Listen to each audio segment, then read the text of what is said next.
مفيش اشخاص بتأذيك في حياتك، ولا في ظروف ما عندك ووقفتك وخلتك مش عارف تاخد ولا خطوة في حياتك. الفكرة كلها ان انت عايش في دور الضحية وما عندكش الوعي الكافي اللي يخليك تشوف ده.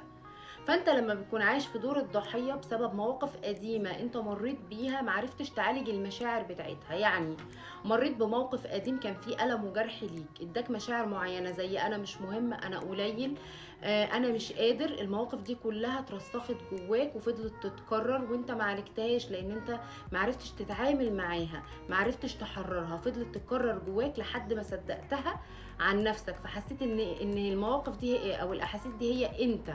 انا كده، انا عاجز، انا مش قادر.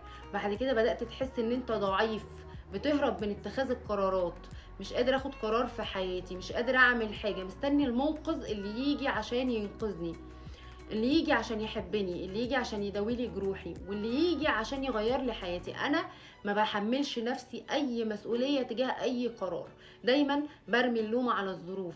انت السبب، اهلي السبب، بلدي السبب، ظروفي السبب. دايما بستنى الشخص اللي يجي عشان ينقذني. دايما بقيت احس ان انا عشان اخد حب واهتمام الناس لازم ابقى ضحية، لازم تبقى الظروف ضدي، لازم ابقى ضعيف. كل ما اظهر ضعفي للناس فالناس كده تحبني. ده اعتقادي لان انا عشت في دور الضحيه.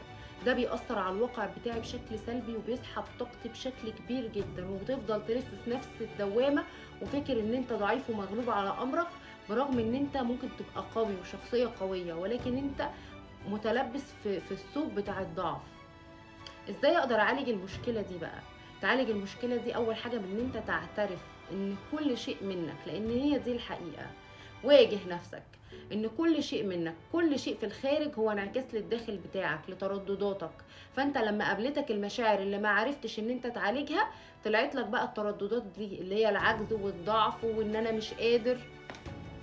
اعترافك بيها ان انت كل شيء من نفسك هو بداية حلك للمشكلة. تاني حاجة ان انت تسامح الاشخاص اللي اذيتك، لان انت لما بتسامحهم انت مش بتحررهم هم، انت بتحرر طاقتك انت. لما بتسامح غيرك ده تحرير لطاقتك انت مش لطاقة غيرك. فانت لازم تسامحهم عشان تحرر المشاعر المكبوتة تجاه المواقف اللي هم عملوها فيك.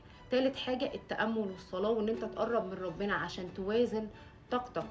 اخر حاجة واهم حاجة تعملها ان انت تكون قائد لحياتك، ان انت اللي تقود حياتك.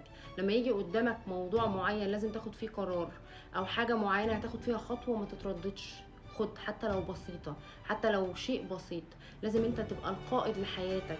لما تاخد الشجاعة وتاخد الخطوة هتلاقي ان الامور كلها حواليك بناء على الخطوة اللي انت خدتها دي اتغيرت.